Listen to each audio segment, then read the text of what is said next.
My name is Jillian Ross, and I'm the director and master printer at the David Krut Workshop at Arts on Main in Johannesburg. I've had the immense pleasure of collaborating with William Kentridge on print projects since 2006. Many of our collaborations develop at the same time as we work on a major body of work in series, and we allow our projects the time and scope needed to finish a full train of thought. The first major print series we made together was a set of 30 etchings titled The Nose, and was created over a 3-year time period in the print studio, from the end of 2006 until the end of 2009.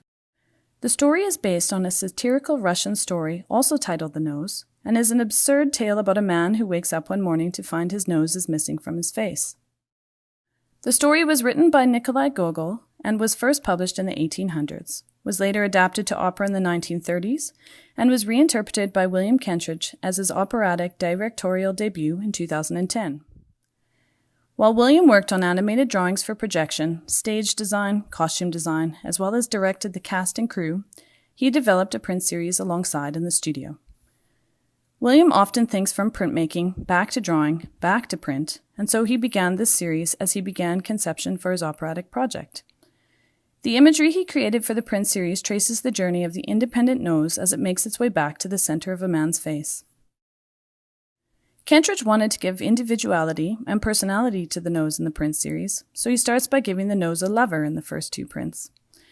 Then the nose begins a journey. He starts by visiting the Tatlin Tower, and then he sits with historical masterpieces. Later, the nose rides a series of horses. He goes to jail. He becomes a dancer. Halfway through the series, there is both a color shift and a perspective shift. Bold constructivist red is added to the color palette, and the images no longer are of the nose, but become portraits of Russian Communist Party members. Nearing the end of the series, in Nose 28, compulsory hilarity is added by Kentridge to better understand the undertone of the whole story. Finally, for closure in Noses 29 and 30, the nose is held accountable for his actions and is blown to oblivion to finally find its way back to where it's meant to be.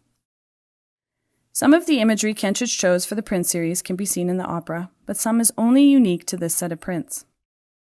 Parallels were also drawn from drawings and sculptures created by Kentridge for his exhibition program over the same 3-year period. The print series therefore tracks not only the nose's independent journey, but it also tracks the story of Kentridge's own journey from that time. Each work in the series is engraved with a number to locate it in sequence. A month after his opera launched at the Metropolitan Opera House in New York City, in January 2010, David Krut Publishing launched a corresponding book with written text by William for every individual print in sequence.